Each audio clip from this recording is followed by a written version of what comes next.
Welcome to the Reproductive Health track on day 2 of the APJ Genetic Solutions Tour for 2020. My name is Michael Richardson, and I will be your moderator for this session.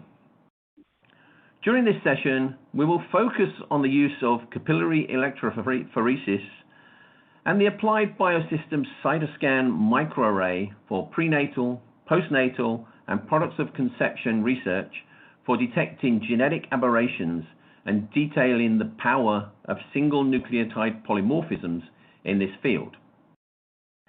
If you do have questions for our speakers during the session, please submit those questions in the Q&A box, and we will try and address those questions following the presentations. Our first speaker of this session is Dr. Ashwin Dalal, the head of Diagnostics Division for the Center for DNA Fingerprinting and Diagnostics in Hyderabad. Dr. Dalal holds an MD in pediatrics, from Goa University, and is also adjunct visiting professor in the Department of Medical Genetics at Kasturba Medical College, Manipal, India. He has helped establish the Department of Medical Genetics at Nizam's Institute of Medical Sciences in Hyderabad, and is a founding member and past secretary of the Society for Indian Academy of Medical Genetics. Currently, he leads the Genetic Diagnostics Laboratory at the Center for Fingerprinting and Diagnostics, which offers comprehensive diagnosis, genetic counseling, and prenatal genetic diagnosis for genetic diseases. Today, Dr. Dalal will be sharing with us his experience using capillary electrophoresis for targeted sequencing of small genes and specific mutations. I welcome Dr. Dalal to give us his presentation.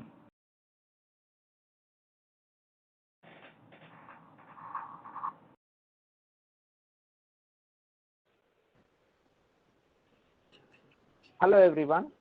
I welcome you all to this meeting. Today we are going to discuss regarding molecular diagnosis of genetic disorders using capillary electrophoresis in an era of different technologies. I come from Center for DNA Fingerprinting and Diagnostics in Hyderabad, India. Here we do a lot of genetic diagnostics using capillary electrophoresis, and today we are going to discuss about the importance of capillary electrophoresis in the era of next generation sequencing and microarrays. So if you look at capillary electrophoresis, the basic principle is that the negatively charged DNA moves from the anode to the cathode when we apply a potential difference across it, and we have a detector which can detect the fluorescence, and that helps us in quantification. So high resolution at the base level and quantification of DNA are the two major advantages of capillary electrophoresis. Capillary electrophoresis can be used either for DNA fragment analysis or for Sanger sequencing. DNA fragment analysis refers to analysis of multiple PCR products at the same time. So here we are using fluorescence probes to label the primers, and because we are using fluorescence, we can quantify the amount of DNA that is present in the PCR product. So we can separate multiple PCR products, which is on the x-axis, as well as we can quantify the amount of PCR product. If we use different fluorescent dyes, then we can multiplex further for more number of peaks. So fragment analysis can be used either for microsatellite analysis, as is used in DNA fingerprinting, also for single nucleotide polymorphism detection, and for relative quantification like quantitative fluorescent PCR, multiplex ligation dependent probe amplification, as well as aneuploidy detection. Another application of capillary electrophoresis is in Sanger sequencing. In Sanger sequencing, we begin with the DNA and we choose the part of DNA that we want to sequence. We design primers and we make a PCR product. This PCR product again is used for a next round of PCR using a single primer and dideoxynucleotides. Because of the principle of dideoxynucleotides that they stop the further extension, we have this multiple different fragments which are then run in a capillary electrophoresis to give us this nice chromatogram of ATGC peaks. However, Sanger sequencing has its own disadvantages like we can sequence only up to 1 kb at a time. And if we have to sequence large amount of sequencing, then Sanger sequencing becomes difficult. Further, we also need to know beforehand the sequencing part of the DNA to be able to sequence. However, the newer technology, that is the next generation sequencing or the massively parallel sequencing, here we are going to start again with DNA, but we cut the DNA into small pieces or fragment the DNA, adapter ligate them, and then do a few PCR reactions. And after that, we just sequence all the small fragments, and ultimate analysis is done by the bioinformatic analysis. So next generation sequencing has really revolutionized the field of genetic diagnostics, and we can either do a whole genome sequencing for an organism or an individual, or we can sequence only the coding region of that particular organism, or we can sequence few genes like 50 or 60 genes into a gene panel.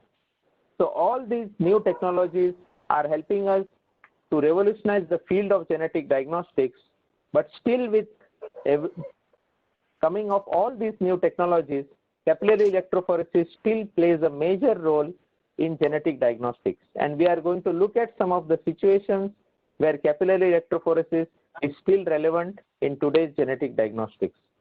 One of the paradigm in which capillary electrophoresis plays an important role is in common mutations. We know that many of the diseases show genetic heterogeneity. That means they are either caused due to mutations in different genes, or multiple mutations in the same gene lead to the disease. However, there are some diseases which show genetic homogeneity at the variant level.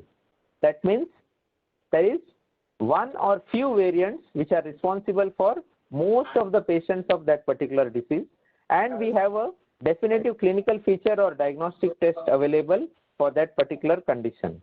In these situations, Sanger sequencing for that particular fragment becomes very useful. For example, sickle cell anemia, achondroplasia, or Apert syndrome, we know that these diseases are caused due to only one or two mutations in all the patients throughout the world. So if we look at the paradigm like sickle cell anemia here, the diagnostic test is hemoglobin electrophoresis, wherein we look at the hemoglobin S here. Once we have this, we can directly go and sequence only that part of the gene which has the mutation, and we can see here, this is the normal peak and this is the mutant peak here. So it's a A to T mutation which can be detected. Similarly, for achondroplasia, we can diagnose the condition based on clinical features and the typical X-rays. However, genetic diagnostics doesn't need a next generation sequencing. You can directly go and do Sanger sequencing only for that particular part of the genome, and you can detect the G2A mutation. Similarly, in Apert syndrome also, we have the typical clinical features of craniosynostosis and mitten hands and feet, but the genetic diagnostics only needs detection of this particular mutation by Sanger sequencing. So all these situations, we can easily do the genetic diagnostics using Sanger sequencing instead of the newer technologies. Another paradigm where again Sanger sequencing plays an important role is small genes.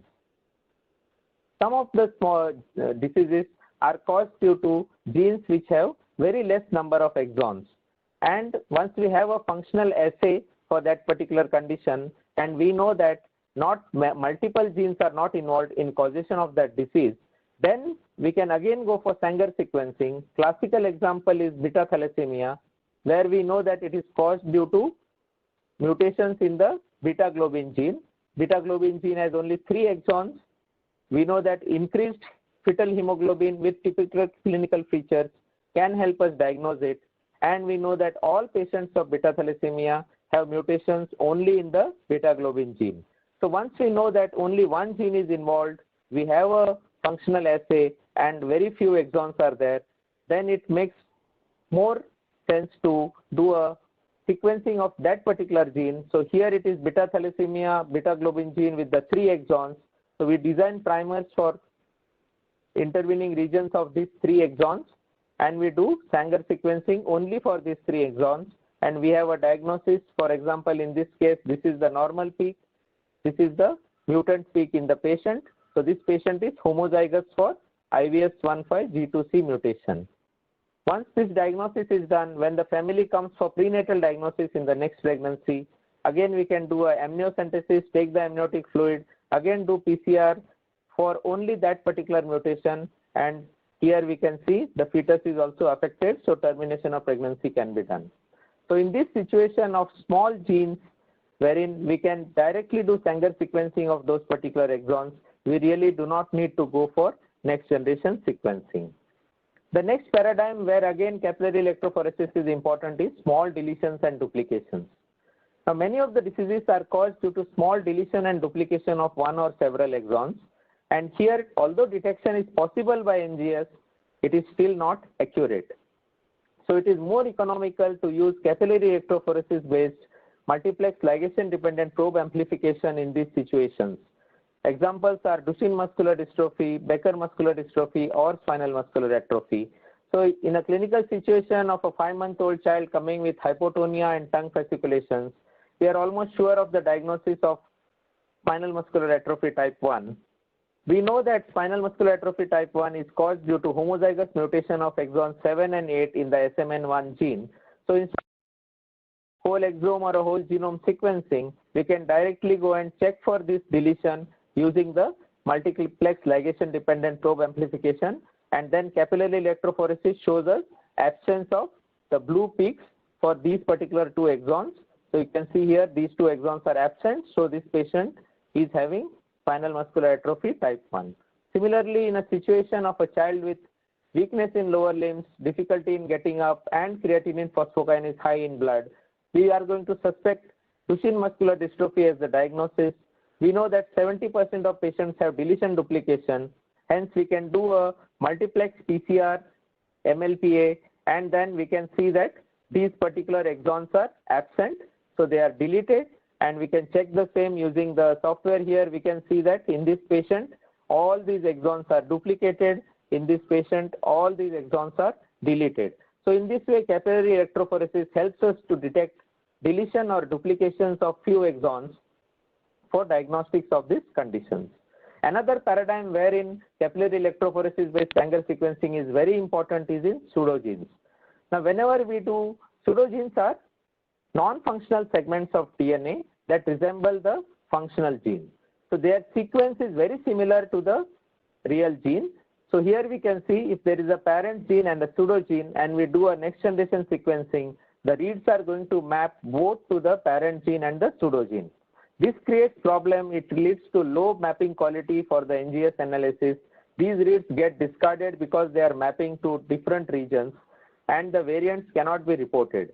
Examples are Gaucher disease and spinal muscular atrophy. These are common diseases where pseudogene creates problem in next generation sequencing. And here the capillary electrophoresis based Sanger sequencing can help us. Either we can do a long PCR to do a PCR only for the gene, amplify the gene, and then do a nested PCR, or we can design specific primers around the exons and do Sanger sequencing for them. For example, if the gene and pseudogene are present and they have a G and A here, we can make use of these polymorphisms. We design primer with C at the 3' end. Now this primer is going to bind only to the G here. It will not bind to the area near the pseudogene. So only gene will be amplified, pseudogene will not be amplified. This is not possible in next generation sequencing where everything is amplified together. Hence, in cases of genes where pseudogenes are present, capillary electrophoresis and Sanger sequencing plays a very important role. Another major group of diseases are the triplet repeat expansions, where diseases happen because of repeat expansion in the untranslated region at 5', which is Fragile X syndrome, or Huntington disease in the exons. Intron expansion is in Friedreich's ataxia, or 3' UTR expansion in myotonic dystrophy. These triplet repeat expansions are difficult to be detected on next generation sequencing because there is problem in mapping to the reference as well as counting of repeats. Here again, capillary electrophoresis helps us to identify the size of the repeats. You can see here, based on the size of the PCR product, we can detect that this person has 26 repeats and 31 repeats on the two alleles, whereas this person is affected with Huntington disease because he has 30 repeats and the other repeat size is 45. Normal people have less than 39 repeats in their DNA. Similarly, in cases of repeat expansion where there are large expansions like Fragile X syndrome or myotonic dystrophy, here again we use a technique called triplet prime PCR followed by capillary electrophoresis, where the normal male shows this kind of a pattern, whereas the affected male shows a pattern of expansion. Here again capillary electrophoresis helps us to diagnose this condition for genetic counseling. The next paradigm where capillary electrophoresis plays a role is the Mendelian segregation in a family. So whenever a variant is identified in exome sequencing and it is reported as a variant of unknown significance, there Mendelian segregation helps us to further classify this variant as pathogenic or benign. So whenever we have a family where the proband exome sequencing is done and we found a heterozygous variant, here there are two possibilities. Either it may be that both parents are normal and it is a de novo variant. This can be detected by doing Sanger sequencing for that particular variant. We do not need to do exome sequencing for both the parents. So we can check whether both the parents are having that variant. Here we see that this is a de novo variant, hence it is more likely to be pathogenic, whereas if the situation is that one parent is heterozygous and the child is heterozygous, then this variant is less likely to be pathogenic. However, we have to keep the principle of incomplete penetrance in mind. But in this way, Sanger sequencing can help us solve the problem of VOUS here.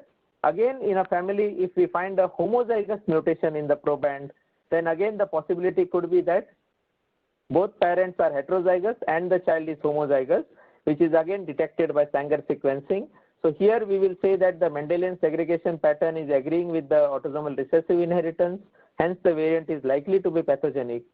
Whereas if one of the parent is found to be homozygous for the same variant, then if this parent is asymptomatic, it is unlikely that this variant is pathogenic. Again, sometimes one parent may be heterozygous, other parent may be found to be normal on Sanger sequencing, and in this situation, we again have to check for exon deletion in this particular parent, which can again be done by capillary electrophoresis. So in this situation, you can see when one patient is homozygous, all these three situations might be there, and this can be cleared out using the Sanger sequencing by capillary electrophoresis. Another major use of capillary electrophoresis and Sanger sequencing is for prenatal diagnosis and family screening. When a variant is identified in exome sequencing and reported as pathogenic or likely pathogenic, we are going to use it for prenatal diagnosis in the next pregnancy. So when this individual comes with pregnancy in the next time, we do Sanger sequencing only for that variant and not exome sequencing in the amniotic fluid or chorionic villus sampling. Similarly, if we identify one patient to be having neurofibromatosis or some other condition and multiple other members are affected, then we don't have to do exome sequencing in all of them. We can only do Sanger sequencing to identify in the family. So in this way, we can use Sanger sequencing for prenatal diagnosis and family screening in those families. So in summary, next generation sequencing and microarray technologies have really revolutionized the field of molecular diagnostics. However, still capillary electrophoresis is relevant in specific situations, and we need to keep this in mind that in all these situations that we discussed, capillary electrophoresis plays a role as a complementary test to the newer technologies. Thank you one and all, and I would be happy to take any questions.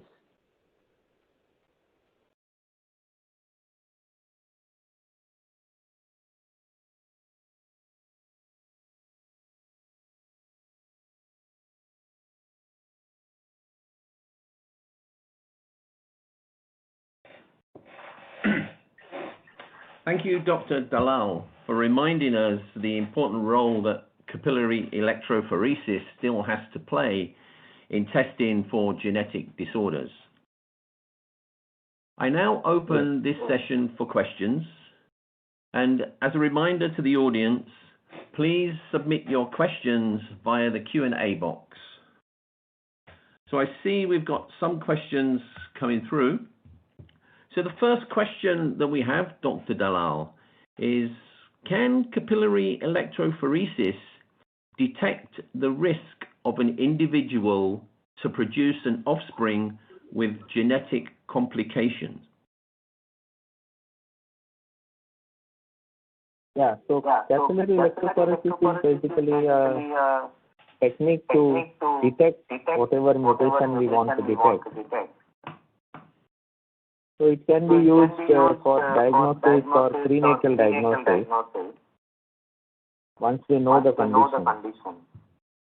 But to detect the risk of an individual to produce offspring with some genetic problem, we need to know what mutation we are looking for. So for risk assessment, we will have to go with something like carrier screening for all mutations in a couple who is planning to have a child. And there capillary electrophoresis is not going to play a role.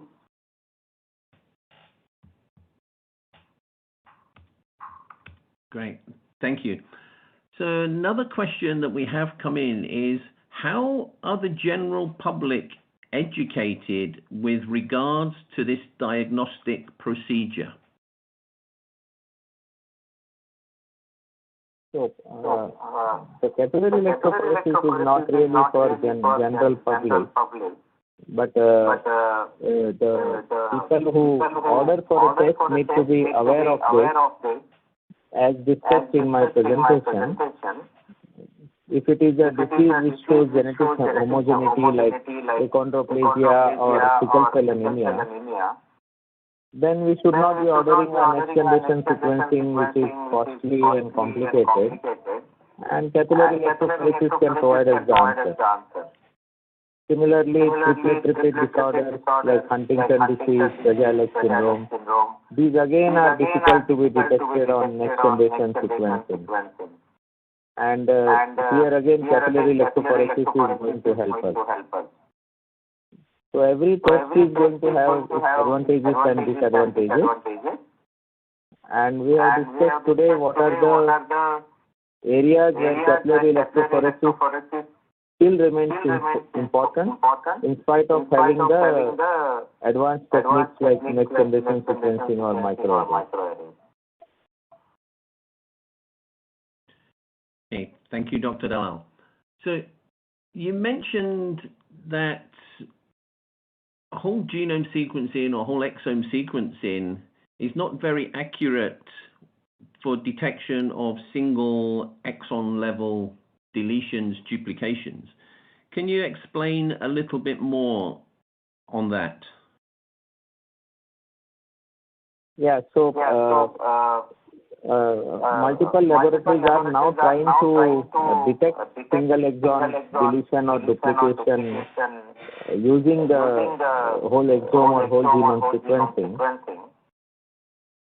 But still we are not very sure, especially in cases like if there is a complete loss of reads in a particular region. That could be because the particular region was not captured in a exome kit. And hence it's very difficult to detect whether it was a homozygous deletion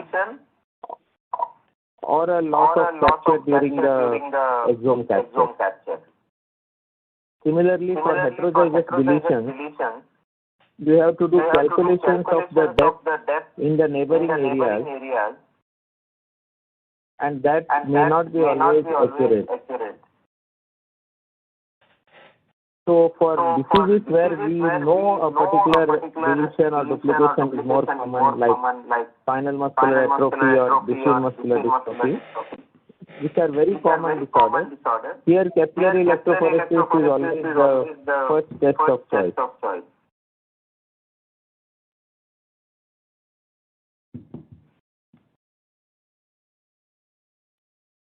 Okay. I think another question just came through. For HBB, there is a common 619 base pair deletion mutation. Can you use CE to detect this mutation? Yes, so for the 619 deletion, usually agarose gel electrophoresis itself can give you the answer, because when you design primers around this deletion, and when we do a PCR and run in electrophoresis, so if the PCR product size is 800 base pair, and if there is a heterozygous deletion of 619 base pair, then you are going to get two bands on agarose gel electrophoresis, one of around 200, one of around 800. And if there is a homozygous deletion, then you will get only a band of 200 base pair and not of the 800.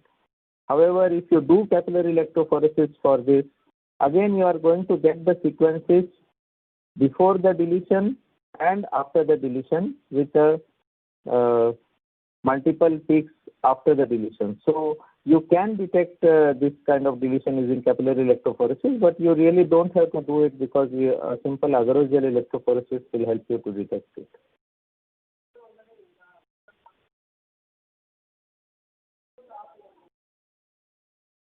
Great, thanks for that answer. I think we have time for one last question. And question comes from a presentation we had yesterday about PGT-M for achondroplasia. So what do you recommend for couples with that disorder or at risk of having a child with that disorder? For achondroplasia. So for achondroplasia, as discussed, we know that one or two mutations account for almost 99% of patients of achondroplasia. So here, either for prenatal diagnosis or for pre-implantation genetic diagnosis, you could just use the capillary electrophoresis to detect that particular mutation. So achondroplasia, as we know, it's an autosomal dominant disorder, and hence if both the couple, that is husband and wife, have normal height, then most probably it is going to be due to a new mutation. However, still we advise prenatal or pre-implantation genetic diagnosis because of gonadal mosaicism. That means one of the husband or wife might be a gonadal mosaic for this mutation, and hence, although we consider that if both parents are normal and a new mutation is present, the recurrence risk will be very low. Sometimes recurrence can happen for achondroplasia if one of the parent is a gonadal mosaic. So because of this, we advise prenatal diagnosis in all couples who have a child with achondroplasia. However, the recurrence risk is quite low, and you can easily use the capillary electrophoresis-based method to detect this mutation.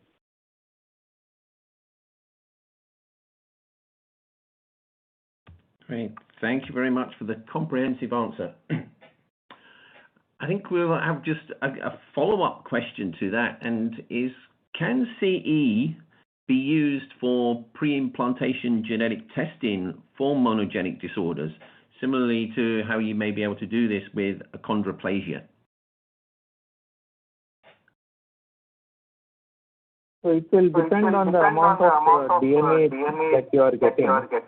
So if it is from a single cell, then you would go for non-specific whole genome amplification.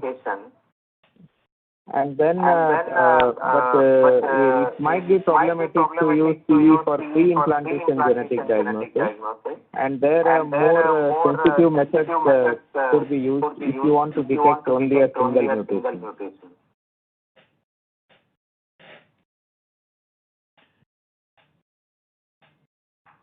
Great. Thank you very much, Dr. Dalal. And thank you very much to the audience for asking those questions. And just a reminder that any of those questions that were submitted and we were not able to answer, we will address those via email later.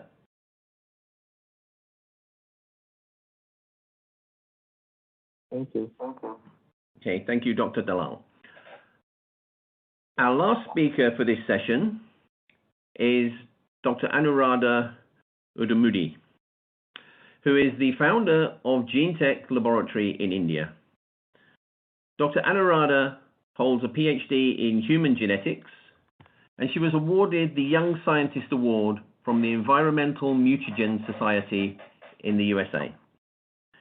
She has designed and developed more than 300 novel genetic tests, including the world's first and most comprehensive reproductive genetics panel. She is actively involved in research and is also involved in providing lectures for continuing medical education in genetics. Today, Dr. Anuradha will be providing some insights into how chromosomal microarrays are applied in prenatal, postnatal, and product of conception screening for genetic aberrations. Welcome, Dr. Anuradha.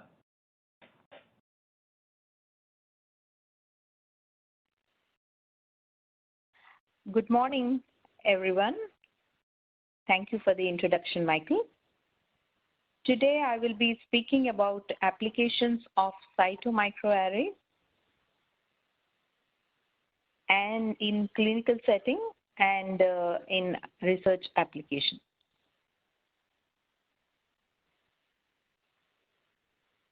What you see here on this slide describes different technologies that we today have to analyze the genetic component and to correlate with the clinical conditions that we see in our regular clinics. The first and the very basic technology that we use is karyotyping, where you can actually visualize all 46 chromosomes under a microscope, and then we can analyze the aneuploidy, deletions, duplications, inversions, which are as big as 5 to 10 MB that can be visualized under a microscope. And we can also see balanced translocations, exchange of genetic material, chromosomal material, from between two different chromosomes or more than two different chromosomes. So this technology is a very old technology, and it is still used by many laboratories to diagnose aneuploidy and translocation. The second type of technology that would allow us to have a closer look at the chromosome is cytomicroarray. In cytomicroarray, what we are actually doing is zooming into these chromosomes and looking at aberrations which are as small as 25 kb, which of course would not have been analyzed with a naked eye under microscope. And cytomicroarrays will be able to diagnose aneuploidy, chromosomal number, then genome-wide copy number variations, which can be microdeletions or duplications, which are bigger than 225 kb. It will also be able to identify loss of heterozygosity. I will go through this a little in detail in some of the cases that I would be presenting, and uniparental disomy. These are the applications of cytomicroarray. If we want to have a deeper look to our genome, which probably is at the genetic code, looking at the changes on the genetic code, changes of one base to multiple bases of a gene or multi-gene, then we will have to go in for what is called gene sequencing. If we already know what disorder we are looking at and what mutation we are interested to look at, then we could use technologies such as Sanger sequencing, MLPA sequencing, which look at one base pair changes or exon level deletions and duplication. If the sequencing has to be done for multiple genes or for the whole exome, then we use technologies such as next generation sequencing. So all in all, this is how we would look at the genetic component either by a microscopical technology or a cytomicroarray or by gene sequencing.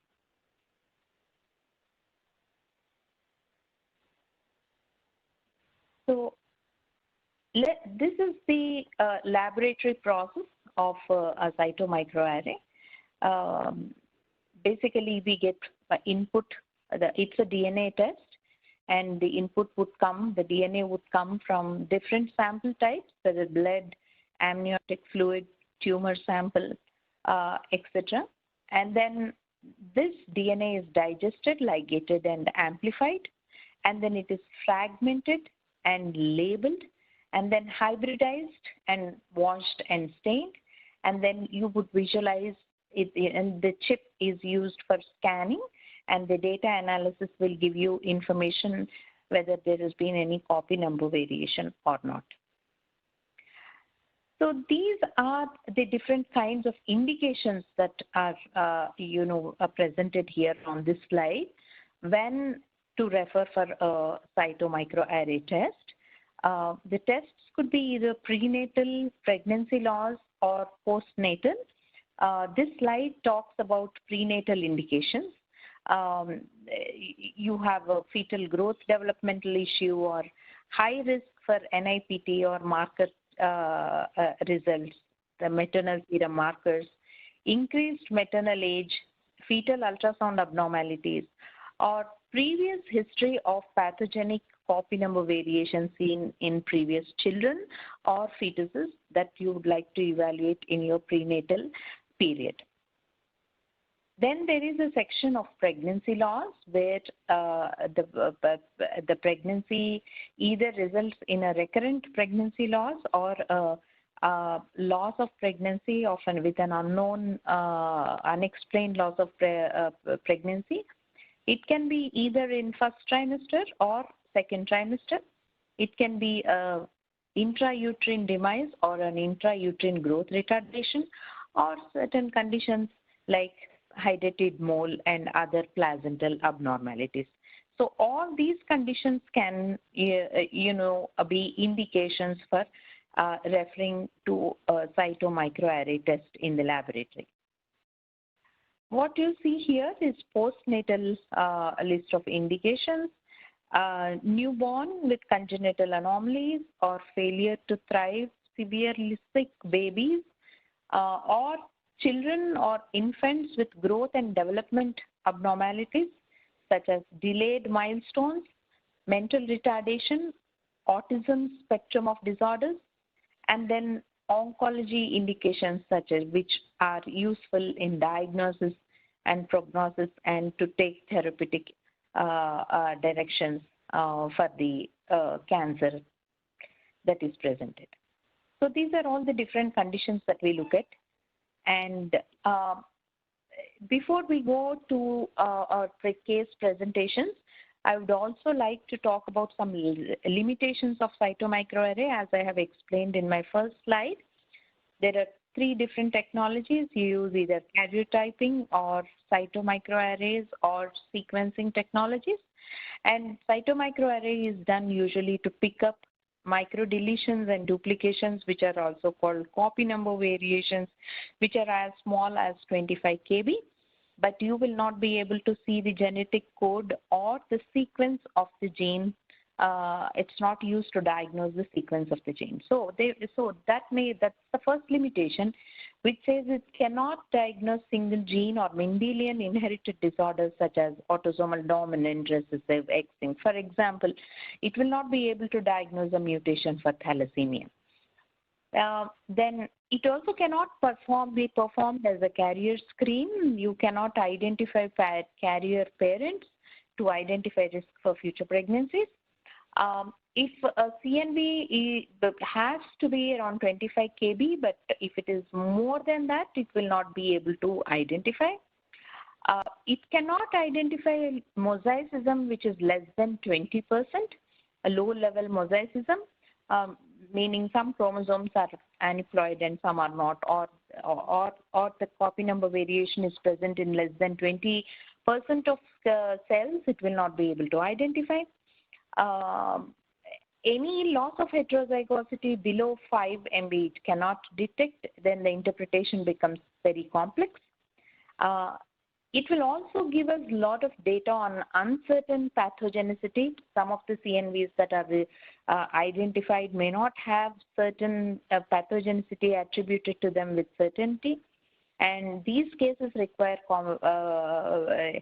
detailed interpretation, cautious interpretation. Then there are other quality measures like MAPD, SNP-QC, that may sometimes could be a technical issue, and in such cases it will inhibit reporting.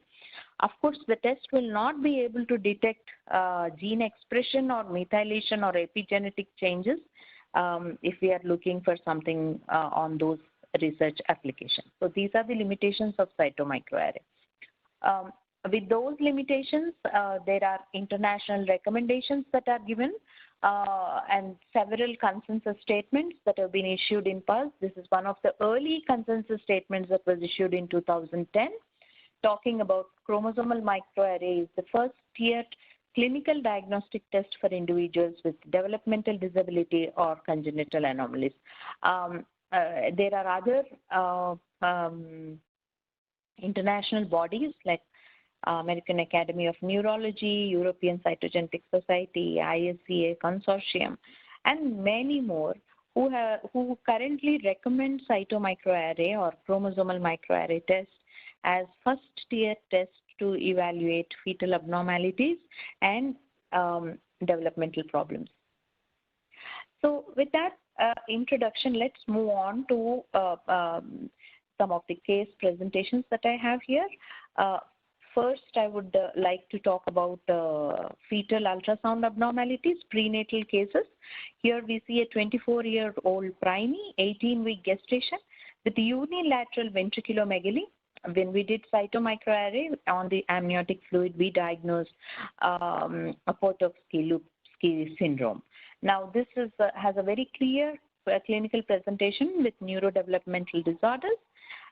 Once the diagnosis was made, counseling was provided saying it's an autosomal dominant disorder and with a very low recurrence risk and routine follow-up will be required. So here is where you could see that specific duplication and confirming our diagnosis. Prenatal screening by maternal serum markers and NIPT is a very common practice among obstetricians throughout the world. And when they see a high risk of an NIPT case, then either we can do a chromosomal study with karyotype or a cytomicroarray, and a cytomicroarray will be able to pick up Down syndrome and other aneuploidies very efficiently. And of course, Down syndrome is a sporadic event with dysmorphology and developmental delay, and options for current pregnancy were discussed with the family. Here is where you can see the duplication in blue color on chromosome number 21. Let's move to pregnancy losses. In pregnancy losses, obstetricians do see quite a bit of spontaneous abortion cases. This is one of such cases, 27-year-old, abortion spontaneous around 13 weeks of gestation, non-consanguineous and no family history. We see a pathogenic mutation. You can see here in red.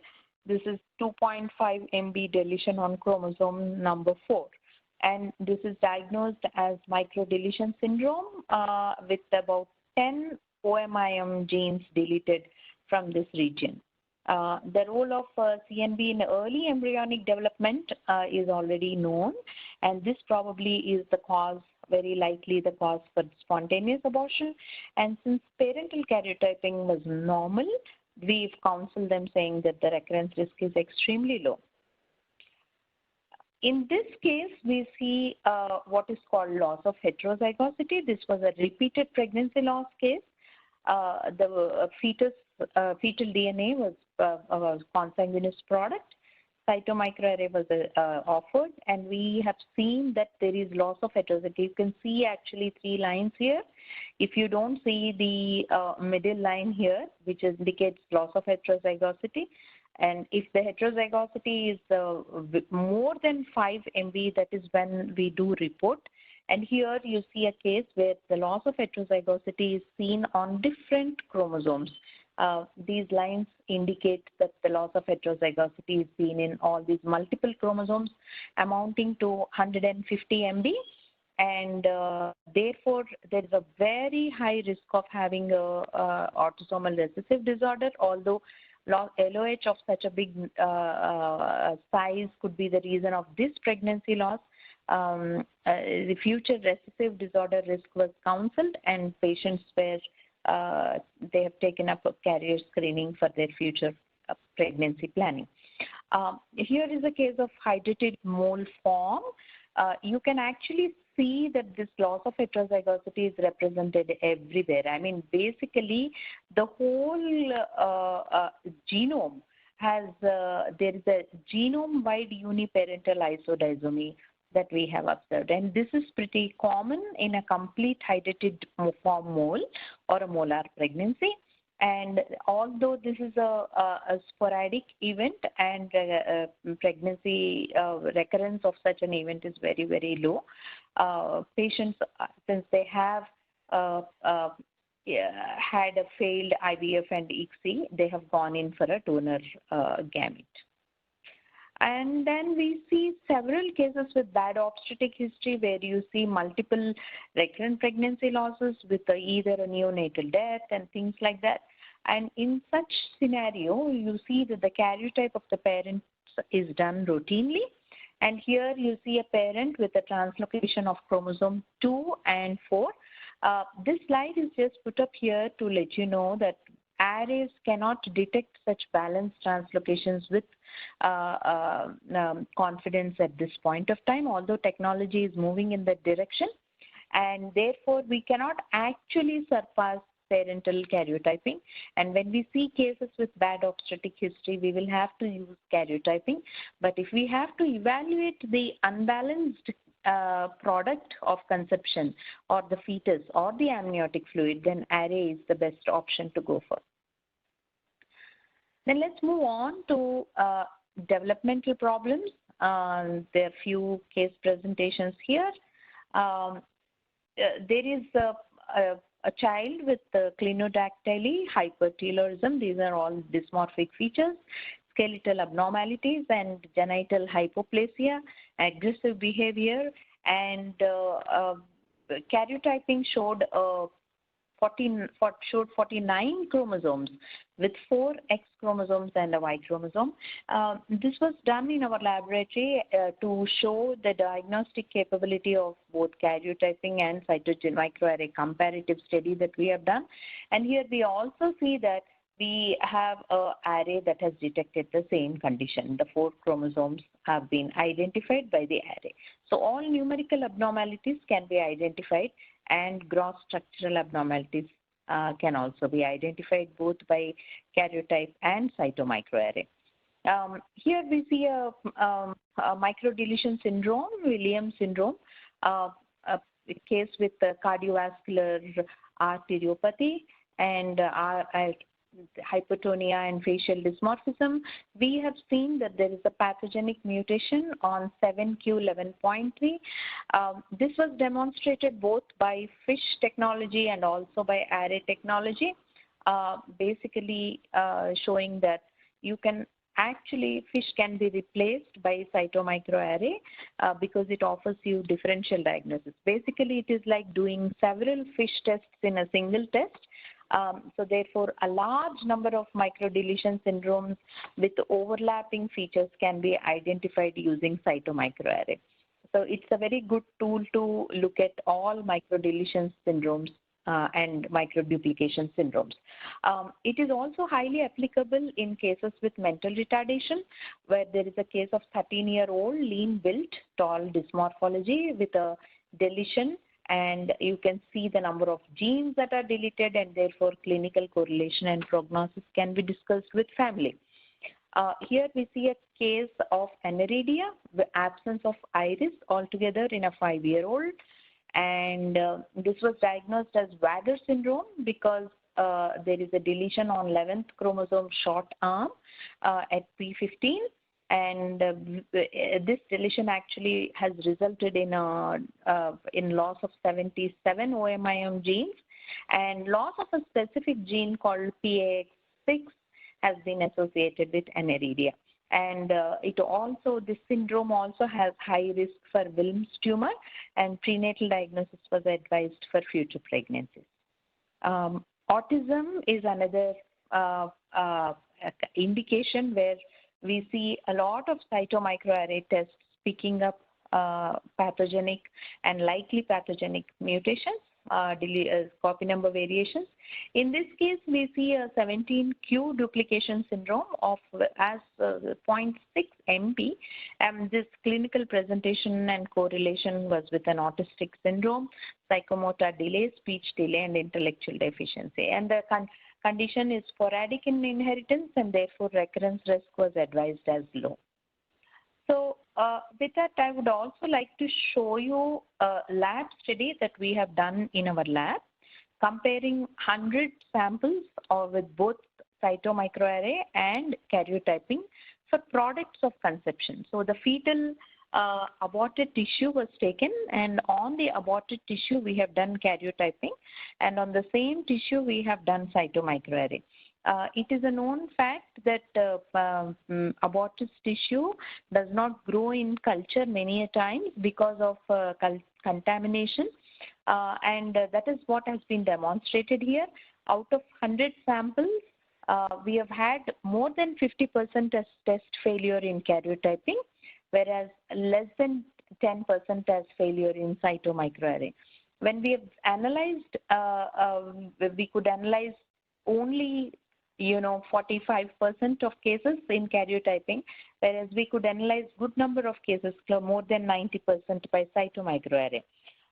And if you look at the abnormal, the last bar here, in karyotyping, of all the 100 that we have done, we could give a diagnostic yield of abnormal cases, not more than 5%, whereas here we see that around 45% we could diagnose likely pathogenic or an uncertain significant variant which has clinical correlation. So this slide clearly demonstrates that cytomicroarray can actually replace karyotyping in analyzing the fetal samples, whether it is prenatal or pregnancy loss related aborted tissue. So I would like to share the take-home message. Cytomicroarray is a DNA test, does not require culturing, and has high diagnostic yield as it's been demonstrated, identifies aneuploidy like karyotyping.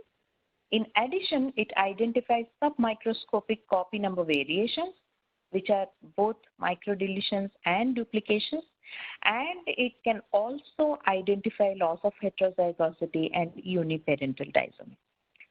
With that, I would like to end the lecture, and I can take questions if there are any. Thank you so much.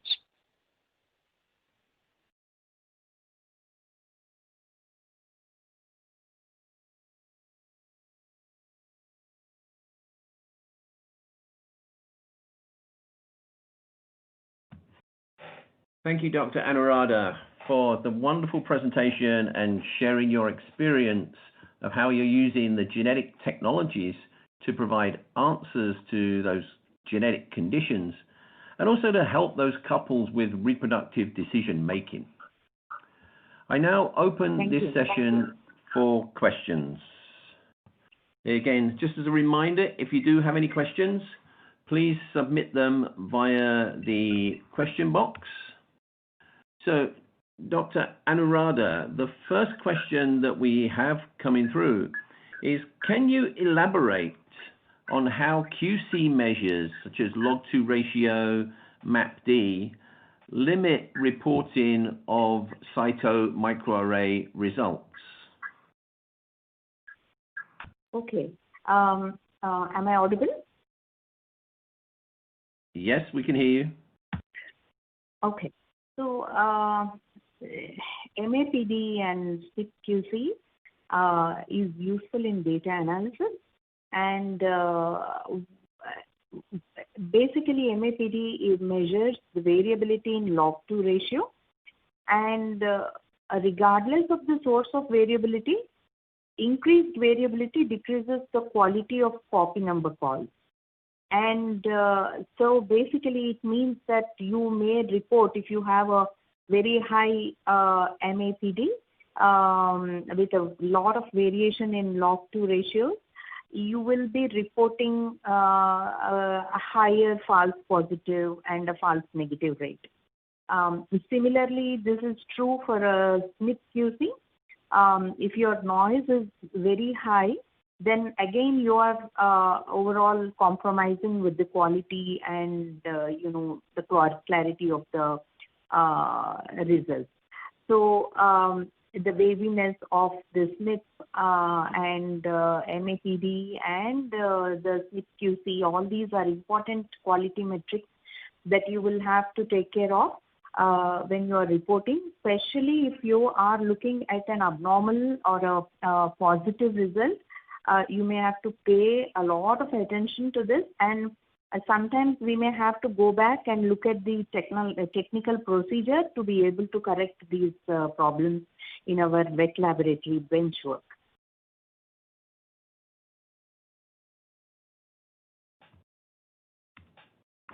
Great. Thank you, Dr. Anuradha.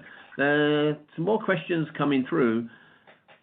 What are the differences between a classical DNA microarray and a cyto microarray? Well, there are two types of microarrays. It's a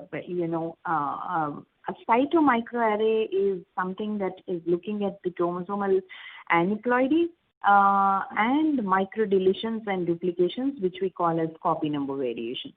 But if you are looking at a SNP microarray, it's a genotyping microarray where you are the probes would detect whether at a specific position or a loci, is there a wild genotype or a variant genotype in a homozygous condition, or a variant genotype in a heterozygous condition. So you can actually look at multiple loci and genotypes of the genome. You can design these microarrays and you can do genotyping. So there are two different applications, either the genotyping or a cytomicroarray, which primarily looks at the chromosomal composition of your genome. I hope that answers. Yep, thank you. Next question that we have is rather a long question, and I think it's two questions in one, so bear with me. All your case studies results indicate commonality, sporadic with low recurrence risk. So is it that after counseling, the decision is left to the parents to continue with their pregnancy? And then the second part of the question, how affordable is this procedure if you make it mandate, as nowadays bad obstetric history is very common? What's next after diagnosis? Okay. I'll take this question in part. So what I'm looking at is the first part, where we see that there is a variation that has been observed, either pathogenic or likely pathogenic, or of uncertain significance for various technical reasons, but with a clear clinical correlation. Now, whether to continue or pregnancy or not is basically the decision that is taken by the family and the clinician together. It just not depends upon the diagnosis that we have made, but also on the clinical presentation of the fetus, especially if it is multiple congenital anomalies and the survival chances are very, very low. Generally, I tend to see that they do not wish to continue the pregnancy. But if the prognosis is going to be, manageable, then there are debates and discussions which might lead to continuation of the pregnancy. Regarding the recurrence risk, although a lot of most of the chromosomal anomalies, including copy number variations, are sporadic in nature. That is why you see a lot of cases that I have presented with sporadic occurrence and low recurrence risk. But that's a good thing to know, because at least they know that they can plan next pregnancy without too much fear. One is the decision about the current pregnancy, and the second is to take what decisions have to be taken in future pregnancies. If the risk is high, then of course they will have to go through another prenatal diagnosis in future pregnancies also. So this is all discussed with the family, and case-to-case basis this is decided. Regarding the cost, now it depends on country to country, where how and whether they want to make it mandatory or not, or at least given recommendations. For now, American College of Medical Genetics and many other European consortium recommendations do talk about including cytomicroarray as the first tier test to evaluate pregnancy losses and bad obstetric history. So I guess we have to start from there, include in medical guidelines first, and then depending on the financial and economic conditions of the country, the decision can be with the government and medical bodies in that specific country.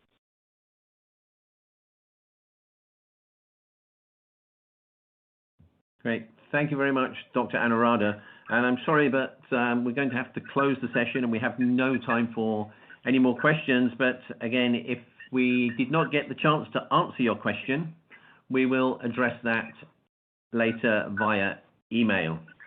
So I would just like to thank both Dr. Anuradha and Dr. Dalal again for their time today, taking to come and give us their presentations. And again, I'd like to thank the audience for your participation and your questions to the speakers today. So this concludes. Thank you very much. Yeah. Okay. This concludes the webinar sessions for today. But I'd just like to remind you that the conference environment does remain open. So please drop by the booths in the exhibition area. Come and speak to us. Ask some more questions. Find out more information, especially about reproductive health genetic solutions that we have available to help you accelerate your research.